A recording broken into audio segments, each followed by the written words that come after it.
नमस्कार मित्रांनो, मी श्री UD पाटील, सहाय्यक प्राध्यापक, भूगोल विभाग, कला वाणिज्य विज्ञान महाविद्यालय, पलूस, आपले स्वागत करीत आहे.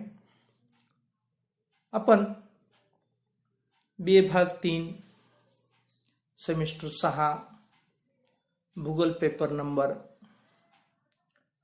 11 नागरी भूगोल या विषयाचा अभ्यास करीत आहोत.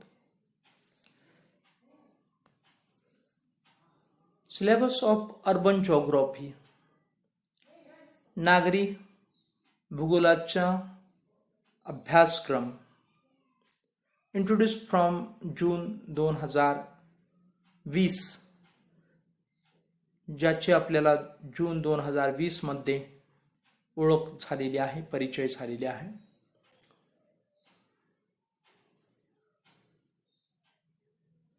यामध्ये 4 प्रकरण आहेत. Module first introduction to urban geography, module second urbanization, module 3 structure and morphology of urban centers, module 4 urban problems and issues. अशा या 4 प्रकरणापैकी पहिली 2 प्रकरण आहेत, ज्याला आपण नागरी भूगोलाचा परिचय किंबहुना विशेष महत्त्वपूर्ण गोष्ट प्रकरण क्रमांक 2 अर्बनायझेशन, या 2 प्रकरणांचा अभ्यास आपण पूर्ण केलेला आहे. आणि त्यानंतर नागरी संरचना व नागरी रूपिकी या प्रकरणाचा अभ्यास आपण सध्या करीत आहोत. यामध्ये मित्रांनो आपण structure and morphology of urban centres यामध्ये concept of structure and morphology, concept of city region and CBD, rural urban fringes या 3 मुद्द्यांचा अभ्यास आपण पूर्ण केलेला आहे. आणि मॉडेल्स ऑफ टाउन मॉर्फॉलॉजी, नागरी संरचनेच्या संदर्भातील प्रतिमान किंवा सिद्धांत आपण अभ्यासत आहोत. यामध्ये द कॉन्सेंट्रिक झोन थेअरी आपण अभ्यासलेला आहे. त्याचा थोडासा भाग गुणदोष यावरती आज आपण भाष्य करू. आणि the sector theory, the multinuclear theory या सिद्धांताकडे आपण ओळू. मित्रांनो, आतापर्यंत आपण नागराची संरचना व रूपिकी या संदर्भातील जी काही संकल्पना आहे त्या संकल्पनेचा आपण अभ्यास मित्रांनो केला. आणि नंतर नगरातील जे काही विभाग आहेत, केंद्र भाग किंवा बाह्य भाग, असे ढोबळ असे 2 भाग नगराचे करून आपण त्याचा अभ्यास किंवा त्याची वैशिष्ट्ये आपण अभ्यासली. आणि यानंतर पुढे जाऊन आपण या 2 विभागाचेच अनेक जे विभाग निर्माण झाले या विभागांच्यावरती आपण भाष्य केलं. अर्थात तुम्ही म्हणाल की सुरुवातीला 2 विभाग, नंतर अनेक विभाग, अशा प्रकारची रचना जी आहे ही का निर्माण झालेली आहे. तर मित्रांनो, जसजसा अभ्यास होत गेला आणि जसजसा नगराचा विकास होत गेला नागरीकरण प्रक्रियेतून, तसतसं नगरामध्ये इतरही अनेक विभाग तयार झालेले आपल्याला पाहायला मिळत आहेत. आणि त्या अनुषंगानं हे नवीन विभाग नगरामध्ये उदयास आले. त्याचा आपण अभ्यास केला. व्यापार क्षेत्र, औद्योगिक क्षेत्र, निवासी क्षेत्र, प्रशासकीय क्षेत्र, शैक्षणिक क्षेत्र, सांस्कृतिक क्षेत्र, अन्य सेवा क्षेत्र, उद्याने व खुले क्षेत्र, निवासी उपनगरी इत्यादी गोष्टींचा आपण अभ्यास किंवा चर्चा केल्यानंतर मित्रांनो, केंद्रीय व्यवसाय क्षेत्र, त्याला सेंट्रल बिझनेस डिस्ट्रिक्ट CBD केंद्रीय या जो मुद्दा आहे या मुद्द्याचा आपण विस्तृत अभ्यास केला, ज्याला व्यापार क्षेत्र असं म्हटलेलं होतं. आणि पाठीमागच्या क्लासमध्ये आपण सकेंद्रीय किंवा समकेंद्रीय आपण जो काही सिद्धांत पाहिला, समकेंद्रीय किंवा सकेंद्रीय कटिबद्ध सिद्धांत, या सिद्धांतामध्ये आपण बर्गेस यांनी ही संकल्पना किंवा हे नामकरण केलेलं आपल्याला पाहायला मिळालं, CBD किंवा सेंट्रल बिझनेस डिस्ट्रिक्ट. आणि त्याचा विस्तृत अभ्यास मित्रांनो अगोदरच आपण केलेला आहे. या जो काही CBD असतो हा शहरातील अत्यंत कोर भाग असतो आणि हा जो काही कोर भाग आहे हा अत्यंत महत्त्वाचा मानला जातो आणि म्हणून याची विस्तृत असं आपण अभ्यास केला. याची वैशिष्ट्य आपण पाहिली, याची आपण कार्य पाहिली, सीमा पाहिल्या, या क्षेत्राच्या जे काही समस्या पाहिल्या, भव्यतव्य पाहिलं आणि या प्रकरणाच्या पुढच्या मुद्द्याकडे आपण ओळलो. ग्रामीण नागरी पट्टा यामध्ये आपण व्याख्यांचा अभ्यास केला. त्यानंतर ग्रामीण नागरी विभाग ओळखण्याचे जे काही घटक आहेत या घटकांचा आपण अभ्यास केला.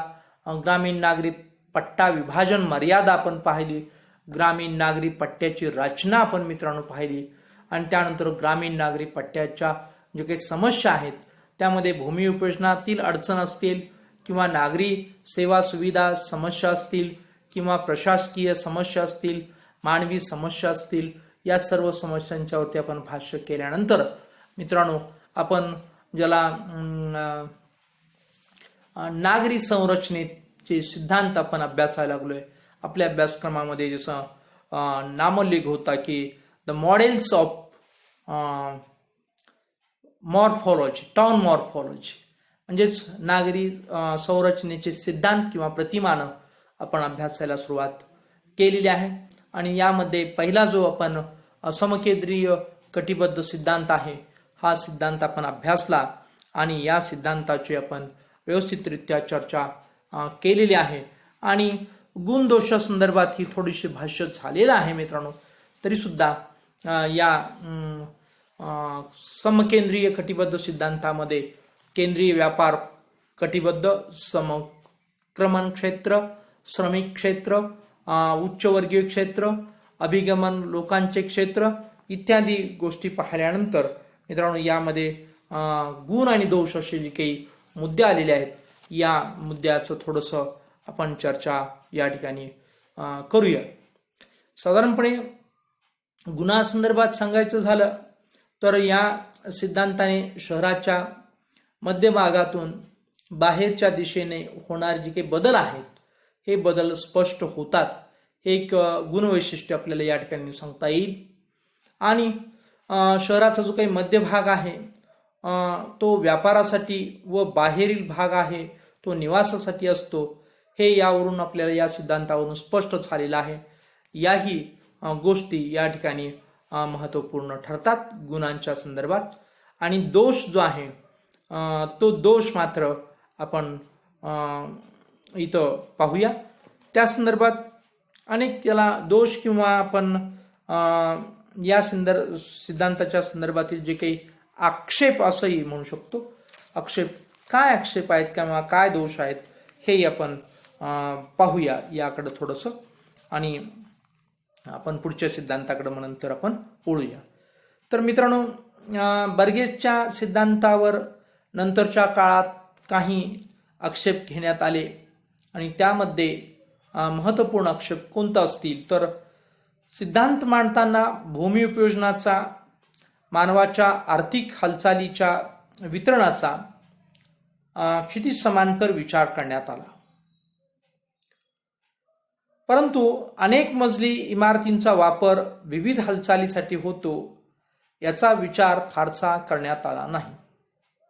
अशा प्रकारचा आक्षेप तज्ज्ञ मंडळींनी घेतलेला आहे की या आक्षेपामध्ये त्यांनी असं म्हटलेलं आहे की या सिद्धांतात फक्त आडव्या दिशेतील जो काही विस्तार आहे प्रत्येक विभागाचा याच्यावरती अधिक भाष्य केलेलं आहे. मात्र उभ्या दिशेतील जो काही शहरांचा विस्तार होतो त्यावरती मात्र या ठिकाणी काय केलेलं नाहीये, या गोष्टीकडं नजर गेलेली नाही आहे किंवा या गोष्टी लक्षात घेतलेल्या नाही आहेत किंवा या गोष्टीवरती बर्गेसने भाष्य केलेलं नाही असा आक्षेप या ठिकाणी पहिला आक्षेप नोंदवलेला आहे. यानंतर दुसरा जो आक्षेप आहे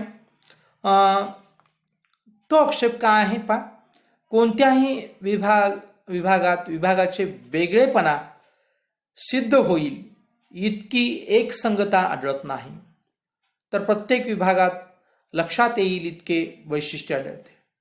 म्हणजे क्लिअर कट अशा बाउंड्रीज किंवा सीमाज या सिद्धांताच्या आढळत नाही आहेत किंवा स्पष्ट होत नाही आहेत असं म्हटलेलं आहे. अर्थात असं शहरामध्ये असत नाही आहे अशी अपेक्षाही करता येत नसते, परंतु आक्षेप या ठिकाणी नोंदवलेला आहे. क्लिअर कट अशा सीमांची डिमांड्स या ठिकाणी अपेक्षित आहे, परंतु त्यांनी इतकंच मान्य केलेलं आहे की या ठिकाणी हे सांगितलेले जे काही विभाग आहेत या विभागांची वैशिष्ट्ये त्या ठिकाणी आढळतात इतकं मात्र त्यांनी अभ्यासकांनी मान्य केलेलं आहे. अर्थात हे जे काही आक्षेप आहेत हे तुमच्या माझ्यासारख्या किंवा तुमच्या आणि माझ्यासारख्या सोम्या गोम्यांनी मांडलेले आक्षेप नसतात मित्रांनो. हे जे काही तज्ज्ञ असणारे जे काही नगररचनाकार असतात किंवा मित्रांनो की अनेक समाजशास्त्रज्ञ असतात किंवा अर्थशास्त्रज्ञ असतात किंवा नगररचनाकार असतात, अनेक जे काही तज्ज्ञ मंडळी असतात या तज्ज्ञ मंडळींनी हे आक्षेप नोंदवलेले असतात. हे आपण या ठिकाणी लक्षात घेणं आवश्यक आहे. यानंतर मित्रांनो हा सिद्धांत विशिष्ट काळात अर्थात आपल्याला घेऊन जातो किंवा विशिष्ट अशा काळातील विशिष्ट अशा प्रदेशातील शहरांचा अभ्यास करून मांडला गेलेला आहे. आणि स्पष्ट शब्दात सांगायचं झालं तर हा सिद्धांत अमेरिकन शहरांचा 1920 ते 30च्या दरम्यान जे काही शहरांचा अभ्यास केला गेला त्या अभ्यासातून 1923ला हा सिद्धांत मांडला गेला. आणि या सिद्धांताला एक मर्यादा म्हणजे की त्या काळाचाच फक्त विचार या सिद्धांतात आलेला आहे आणि विशेषतः त्या ठिकाणची असणारी जी काही परिस्थिती आहे या परिस्थितीचा विचार या ठिकाणी लक्षात घेतलेला आहे असं आपण म्हणूया. परंतु अशाच प्रकारची परिस्थिती सर्वच ठिकाणी असेल असं नाहीये. सर्व ठिकाणी वेगवेगळ्या प्रकारची परिस्थिती असू शकते. उदाहरणार्थ मित्रांनो सांगायचं झालं तर की जी काही समकेंद्र असे सिद्धांतामध्ये एका जी काही नगरांची रचना आहे एका वर्तुळाच्या बाहेर दुसरं वर्तुळ, दुसऱ्या वर्तुळाच्या बाहेर तिसरं वर्तुळ, अशा प्रकारची जी काही रचना आहे ही रचना इथं सांगितलेली आहे. यासाठी मैदानी भाग अपेक्षित असतो, परंतु असा मैदानी भाग आपल्याला सर्वच शहरांना प्राप्त होतो असं नाहीये. या गोष्टीचा या ठिकाणी विचार केलेला नाही अशा प्रकारचा आक्षेप या ठिकाणी नोंदवलेला आहे. आणि त्यानंतर पहा 1930 नंतर पाश्चात्य नगरांचा जो काही आकृतिबंधात काही मूलभूत बदल झाले. उदाहरणार्थ पहा जी काही CBD आपण म्हणतो ज्याला केंद्रीय व्यवहार विभागाचे महत्व किंवा केंद्रीय व्यापार कटिबंधाचे जे काही महत्व आहे हे महत्व मित्रांनो हळूहळू कमी होऊन उपनगरीय व्यवहार विभाग निर्माण झाले. या नवीन बदलामुळे या सिद्धांताची जी काही उपयुक्तता आहे ती मित्रांनो आणखीनच कमी होत गेली असं तज्ज्ञ मंडळींचं भाष्य किंवा तज्ज्ञ मंडळींचं आक्षेप या ठिकाणी आहे असं आपण या संदर्भात म्हणूया. आणखीन एक आक्षेप या ठिकाणी महत्वपूर्ण सांगितलेला आहे तो म्हणजे औद्योगिकरण पूर्व शहरात आजही धनिकांची जी काही घरे आहेत हे शहराच्या मध्यवर्ती भागात व कनिष्ठ मध्यमवर्गीयांची घरे मध्यवर्ती भागापासून लांब आढळतात. कारण नगराच्या मध्यवर्ती भागापासून जसजसे दूर जावे तसतशी जमिनीची जी काही किंमत आहे ही कमी कमी होत जाते. या वस्तुस्थितीचा विचार या सिद्धांतात नाही असं म्हटलेलं आहे. मित्रांनो या ठिकाणी थोडंसं जे काही हा सिद्धांत आहे या सिद्धांताच्या बरोबर विरुद्ध परिस्थिती 1930 नंतर उदयास आलेली पाहायला मिळते. अर्थात हा बर्गेस यांचा काही दोष आहे असं नाहीये, परंतु आक्षेप नोंदवणाऱ्यांनी अशा प्रकारचे आक्षेप या ठिकाणी नोंदवलेले आपल्याला पाहायला मिळतात. तरी सुद्धा मित्रांनो, हा जो काही सिद्धांत आहे या सिद्धांतासंदर्भात याचे काही गुण किंवा याचं महत्त्व मी पाठीमागच्या क्लासमध्ये समकेंद्रीय कटिबद्ध सिद्धांतातील जे काही कटिबद्ध आहेत किंवा क्षेत्र आहेत, CBD संक्रमण क्षेत्र, समीप क्षेत्र किंवा उच्चवर्गीय क्षेत्र किंवा अभिगमन लोकांचे क्षेत्र, ही सर्व क्षेत्र अभ्यासल्यानंतर मी थोडंसं भाष्य केलं होतं की हा सिद्धांत जरी फार पूर्वीचा आणि कालबाह्य वाटत असला तरी सुद्धा नियोजनकर्ते जे आहेत, नगरांचे टाउन प्लॅनर्स आहेत, यांच्या दृष्टिकोनातून हा सिद्धांत आज सुद्धा तितकाच महत्त्वपूर्ण आहे असं आपण म्हणूया. आणि मग आणखीन काही एक दोन जे काही दोष आहेत, हे दोष आपण स्पष्ट शब्दात आता जे काही आक्षेप आपल्याला सांगितले त्या आक्षेपाच्या आधारित स्पर्श शब्दामध्ये दोष आपण पाहूया की या सिद्धांतात नगरांचा व शहरांचा जो काही वर्तुळाकार रचना दाखवलेली आहे तशा प्रकारची प्रत्यक्ष रचना नगराची असत नाहीये.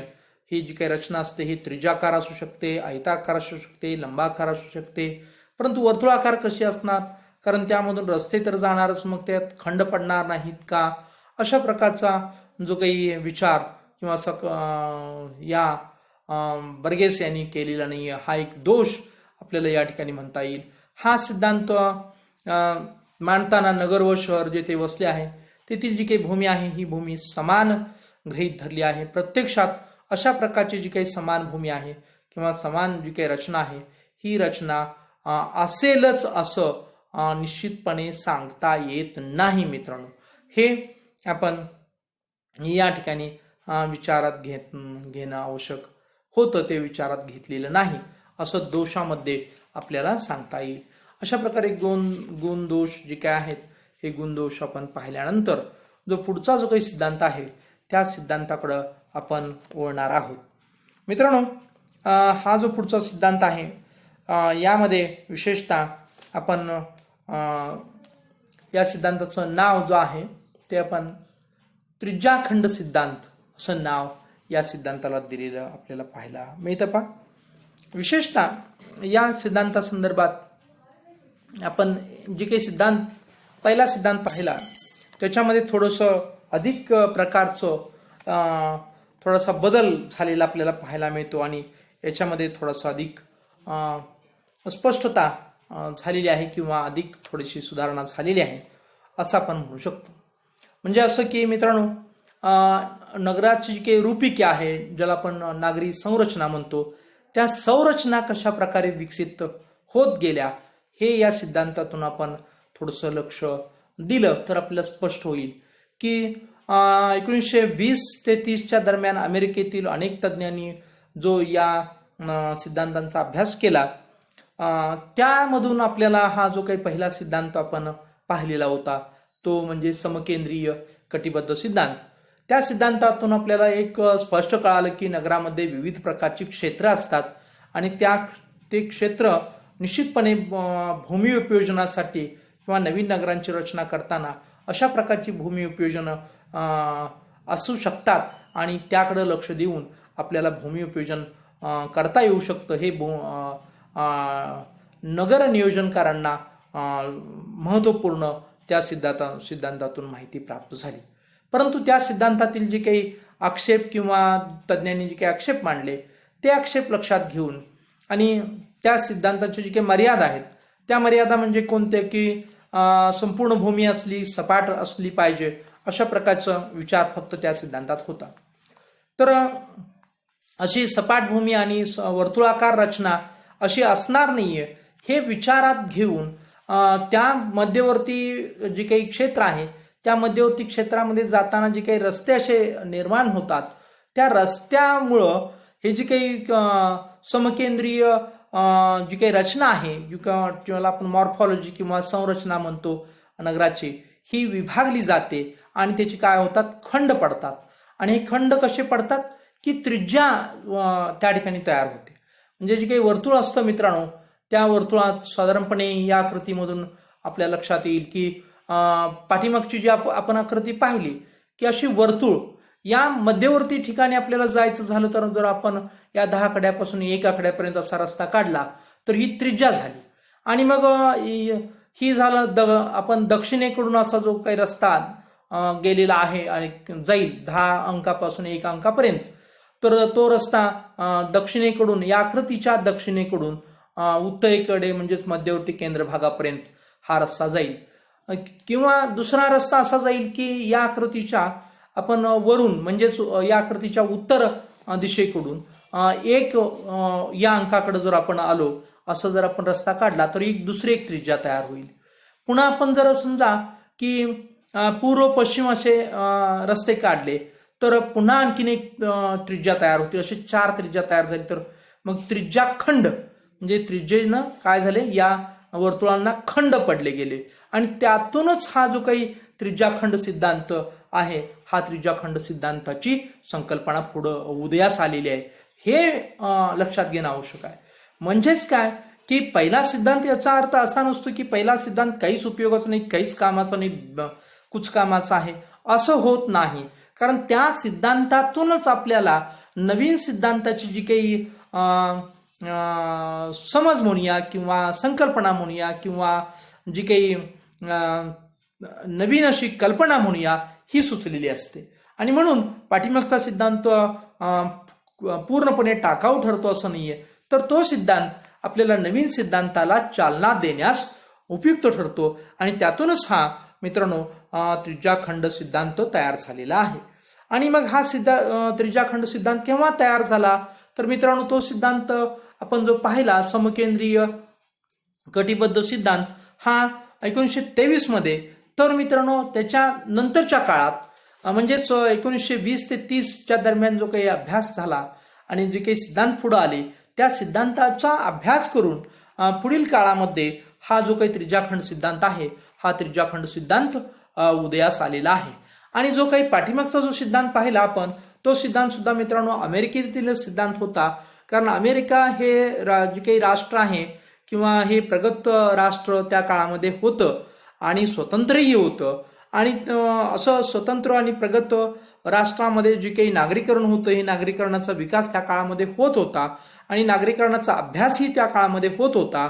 आणि त्या अभ्यासातून या नागरीकरणाची जी काही संरचना किंवा ज्याला आपण काय म्हणूया मॉर्फॉलॉजी किंवा टाउन प्लॅनिंग म्हणूया, या सगळ्या ज्या काही गोष्टी आहेत या गोष्टी त्या काळात उदयास आलेल्या आहेत. या सिद्धांतामधून किंवा या अनेक सामाजिक तज्ञांच्या नागरिक अभ्यासातून काय झालेलं आहेत या संकल्पना पुढे उदयास आलेल्या आहेत. हे आपण लक्षात घेणं आवश्यक आहे. तेव्हा मित्रांनो हाही सिद्धांत मग अमेरिकेतीलच आहे आणि हा सिद्धांत मित्रांनो होमर हाइट या अमेरिकन शास्त्रज्ञाने हा सिद्धांत 1939 साली मांडला. या सिद्धांतानुसार नगराचा केंद्र भाग वर्तुळाकार असतो. म्हणजे पहिल्या सिद्धांतामध्ये सांगितलेली जी काही संकल्पना आहे ती संकल्पना या ठिकाणी सुद्धा आपल्याला पाहायला मिळते, ज्याला आपण मध्यवर्ती व्यापार क्षेत्र किंवा केंद्रीय व्यापार क्षेत्र किंवा सेंट्रल बिझनेस डिस्ट्रिक्ट CBD किंवा व्यापार क्षेत्र किंवा अनेक अशी नावं आपण त्यामध्ये पाहिली. जसं की केंद्रीय परिवहन कटिबद्ध किंवा आपण डाऊनटाउन असंही नामकरण त्या काळामध्ये होतं. हे सर्व जे काही त्याला आपण कोर भाग थोडक्यात एका शब्दात केंद्र भाग असं म्हणूया नगराचा, तर तो मध्यवर्ती जो काही केंद्र भाग होता तो केंद्र भाग या सिद्धांतामध्ये सुद्धा मित्रांनो वर्तुळाकार असलेला आपल्याला पाहायला मिळतो. इथं जो 1 अंक लिहिलाय मध्यवर्ती तो केंद्र भाग आहे आणि तो सुद्धा कसा आहे वर्तुळाकार आहे पहा. हे आपण या ठिकाणी लक्षात घेणं आवश्यक आहे. तर या सिद्धांताचा जो काही केंद्र भाग आहे तो वर्तुळाकार असतो आणि या वर्तुळाकार भागापासून अनेक खंडाखंडांनी म्हणजे सेक्टर पडले. कसे सेक्टर निर्माण झाले हे मी तुम्हाला सांगितलेले आहेत आणि हे सेक्टर आपण इथंही पाहू शकता. असे सेक्टर तयार झालेले आपल्याला पाहायला मिळतात. सेक्टर म्हणजेच काय खंड किंवा तुकडे किंवा विभाग या ठिकाणी तयार झालेले आपल्याला पाहायला मिळतात आणि खंडाखंडाने हा शहरांचा विस्तार केंद्रापासून बाहेरच्या बाजूला मित्रांनो होत जातो. बर्गेसने आपल्या सिद्धांतामध्ये उद्योगधंदे, व्यापार, दळणवळण इत्यादी घटकांना प्राधान्य दिले. परंतु मित्रांनो या सिद्धांतामध्ये म्हणजे त्रिज्याखंड सिद्धांतामध्ये हाईट यांनी या सिद्धांतांनी निवासी क्षेत्राला त्यांनी अधिक महत्त्व दिलेलं आहे. म्हणजेच की आपण बर्गेस यांनी आपण आर्थिक गोष्टीवरती अधिक भर दिलेला होता, तर यांनी होमर हाईट यांनी आपल्याला मित्रांनो की निवासी क्षेत्राविषयी अधिक भर दिलेला आपल्याला पाहावयास मिळतो. याचाच अर्थ की या सिद्धांतांचा आपण जेव्हा अभ्यास करतो तेव्हा हा एकत्रित अभ्यास मित्रांनो निश्चितपणे आपल्याला परिपूर्णतेकडे किंवा नागरी अभ्यासाच्या किंवा शहराच्या परिपूर्णतेकडे घेऊन जाण्यास हा अभ्यास आपल्याला उपयुक्त ठरत असतो. हे आपण या ठिकाणी विसरून चालणार नाही, हे आपण या ठिकाणी लक्षात घेणं आवश्यक आहे पा. आणि मग त्यांनी जे काही रेसिडेन्शियल एरियाज आहेत या एरियाजना अधिक महत्त्व दिलेलं आपल्याला पाहायला मिळतं पा. या संदर्भात पहा की M.R. डेव्ही यांनी याच प्रकारचे मत प्रदर्शित केलेलं आढळतं की शहराची जी काही संरचना ही केंद्र भागातील व्यापारी क्षेत्रापासून बाहेरच्या बाजूला आपण जेव्हा जातो तेव्हा त्या ठिकाणी पाचरीप्रमाणे इंग्लिशमध्ये त्याला वेज लाईक एक्सपॅन्शन असं म्हटलेलं आहे किंवा खंडाखंडाने विकास पावत जातो असं मराठी भाषेमध्ये आपण म्हणू शकतो. असं मत या जी काही होमर हायटने मांडलेलं आहे अशाच प्रकारचं मत या सिद्धांतासंदर्भात M.R. डेव्ही यांनी मांडलेलं आपल्याला पाहायला मिळतं पा. हायट यांच्या मते जी काही श्रीमंत व उच्च वर्गातील लोक नगराच्या पूर्वेकडील खंडामध्ये राहतात व यांचा विस्तार देखील पूर्व दिशेलाच नेहमी होत राहतो. या भागात नागरी सुविधाही उत्तम असतात आणि खालच्या वर्गातील लोक दक्षिणेकडील खंडामध्ये राहतात व याचा विस्तारही दक्षिणेकडे होत राहतो.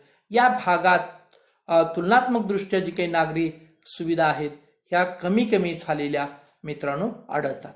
अशा प्रकारचं या सिद्धांतामध्ये आपल्या सिद्धांताचं वैशिष्ट्य किंवा या सिद्धांतातला जो काही महत्त्वपूर्ण भाग आहे तो भाग मी तुम्हाला या ठिकाणी सुरुवातीला जी काही प्रस्तावनामध्ये जी काही माहिती आपण श्रवण केली या संदर्भात मी तुम्हाला सांगितलेली आहे. आणि कशा प्रकारे हा सिद्धांत अत्यंत थोडासा विकसित पावलेला आणि थोडासा वेगळ्या धर्तीवरती आपल्याला या ठिकाणी उभा राहिलेला आहे हे या ठिकाणी आपल्याला लक्षात येतं पहा. तर मग या सिद्धांताकडे प्रत्यक्ष सिद्धांताकडे आपण ओळूया.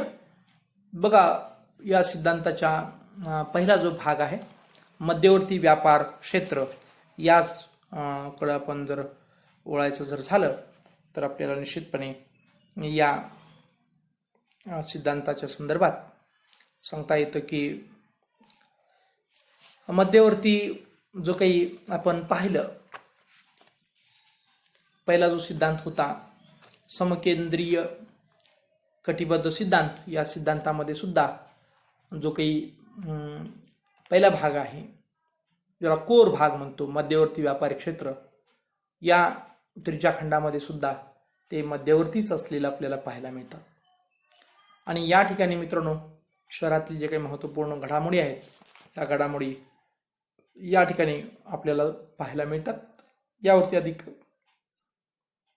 भाष्य आपण करणार नाही कारण आपल्याला या CBD मध्ये काय काय असतं किंवा कशा प्रकारचा कोर भाग गजबजलेला असतो या सर्व गोष्टी आपण अभ्यासलेल्या आहेत.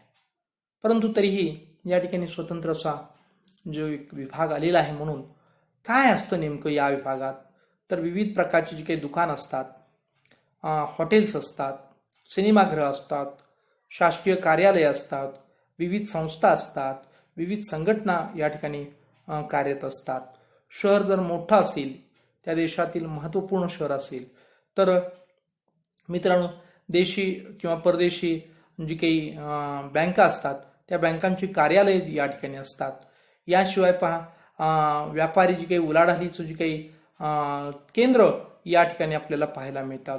याशिवाय मित्रांनो पहा की या ठिकाणी दळणवळण किंवा सामाजिक कार्य, त्याचबरोबर पहा विविध नागरी कार्यांची जी काही केंद्र किंवा कार्यालय असं म्हणूया या CBD मध्ये असतात.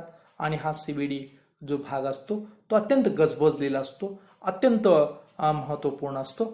असंच या त्रिज्याखंड सिद्धांतामधला हा जो काही मध्यवर्ती व्यापारी क्षेत्र भाग आहे तो असा गजबजलेला आपल्याला पाहायला मिळतो पा. आणि अशाच प्रकारचं वर्णन याही सिद्धांतामध्ये आपल्याला मित्रांनो पाहायला मिळतं. तेव्हा या ठिकाणी आपण थोडंसं वेळ झाल्यामुळं आपल्याला थोडंसं थांबणं गरजेचं आहे आणि पुढील तासाला आपण या सिद्धांताचे जे काही पुढचे जे मुद्दे आहेत, गुण दोष आणि पुढचा एक सिद्धांत आहे तो सिद्धांतही आपण संपवण्याचा प्रयत्न करणार आहोत. तेव्हा या ठिकाणी मित्रांनो आपण थांबूया. धन्यवाद.